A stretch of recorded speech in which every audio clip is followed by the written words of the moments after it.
Kaya na balita, napasyal ka? Malapit na derby. May panlaban ba tayo dyan? Meron pare, lahat yan naka-Enerton, kaya naka-Precon.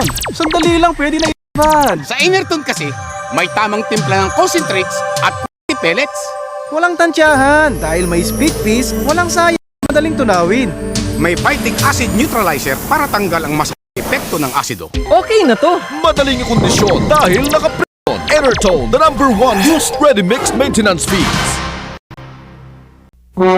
Eto na, mula sa inyong pinagkakatiwalaan, Thunderbird Multigrain Concentrate. Ito'y dumaan sa siyentipikong pag-aaral. May wasong dami at timpla ng mga sangkap. May consistent quality and balanced mixture grains. At guaranteed analysis para sa tamang nutrisyon ng inyong panabo. Kaya panalo na sa timpla, panalo pa sa sustansya. Thunderbird Multigrain Concentrate. All right sa timpla.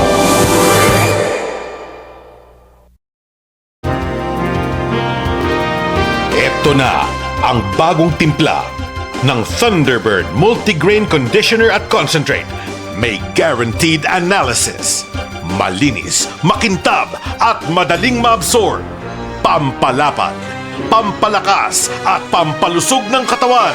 Bagong Thunderbird Multigrain Conditioner at Concentrate. Right mix, right grains, all right sa timpla. Ano ba magandang pangontra sa red mites at kuto? Itong shampoo ng manok ko, hindi ako kontento sa bisa eh. Ang solusyon dyan, bagong Thunderbird Push-Up. Mabisang proteksyon sa kuto at red mites. Pampakintab balahibo pa sa pinaghalong lakas nito, tsak protektado ang manok nyo. Problema sa red mites at kuto? Thunderbird Push-Up. Para sa mabisang kintab at proteksyon. May iba't ibang klase ng patuka para sa iba't ibang ibon. May patukang pang pigeon. Meron din pang manok na pangkusina. Merong pang layer. At merong pang manok na panlaban. Sa patukang pang pigeon, mas mababa ang crude protein nito kaya talagang nababagay ito sa mga pigeon. Sa patukang pang broiler naman, madaling nagkakalaman ng manok, lumalapad ang katawan, pero halos taba naman. At ang layer feeds ay nakalaan para makapagbigay ang manok ng maraming table egg o itlog na pagkain ng tao. Ito rin ay naglalaman ng maraming fish meal. Sa ordinaryong fish meal, mataas ang salmonella at mataas ang fat content kaya't nagkakasapola ang inahin. Habang ang duck layer feeds naman ay naglalaman ng malalaking pellets na sadyang angkop para sa mga pato. Kaya naman pagdating sa ating manok panlaban, merong angkop na patukang na babagay para sa kanila. Ang GMP, ginawa pang manok panabong talaga. Ang GMP Chick Booster ay may guaranteed 22% crude protein para sa mga sisiw mula day old hanggang isang buwan. Magbigay ng 15 hanggang 30 grams sa bawat sisiw kada araw. Pagdating ng ika-4 na linggo, unti-unti nang baguhin ang pagpapakain. Sa day 1, 75% GMP Chick Booster plus 25% GMP Stag Grower. Sa Day 3, 50% Chick Booster plus 50% Stag Grower. Sa Day 5, 25% Chick Booster at 75% Stag Grower. At sa Day 7, 100% Stag Grower. Ang GMP Stag Grower ay mainam para sa mga stags mula 1 hanggang 4 na buwan. Ito ay may 18% crude protein na mainam para matugunan ang nutrisyong kailangan ng mga lumalaking stags. Magbigay ng 30 hanggang 80 grams sa bawat stags kada araw. Pagdating ng ika-3 buwan at pang-4 na linggo, unti-unti nang simulan ang transition feeding. Sa Day 1, 75% GMP Stag Grower plus 25% GMP Grower Maintenance. Sa Day 3, 50% Stag Grower at 50% Grower Maintenance.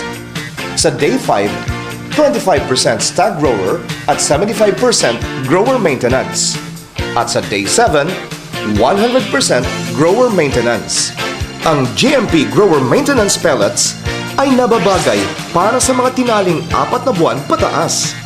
Ito ay naglalaman ng micropellets na mas madaling kainin at tunawin ng inyong lumalaking panabong at tinaling pinagugulang upang di sila mahirapan sa pag-adjust sa mas malalaking pellets. Di pa nasasayang kapag kinakain, kaya't mas matipid gamitin. Ito rin ay may high-quality calcium at phosphorus para sa matibay at malakas na buto. Dinagdagan pa ito ng phytic acid neutralizer o PAN na nagpapahusay ng absorption ng sustansya. Ang GMP Grower Maintenance ay may 18% crude protein na sadyang kailangan ng mga lumalaking stags sa panahong ito. Para naman sa ating alagang inahin ang GMP Breeder Pellets.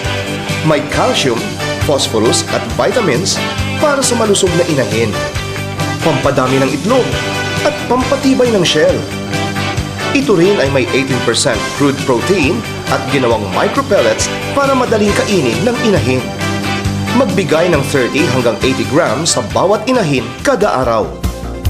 Kaya't para sa ating manok na panlaban, gumamit ng tamang patuka. Ang GMP.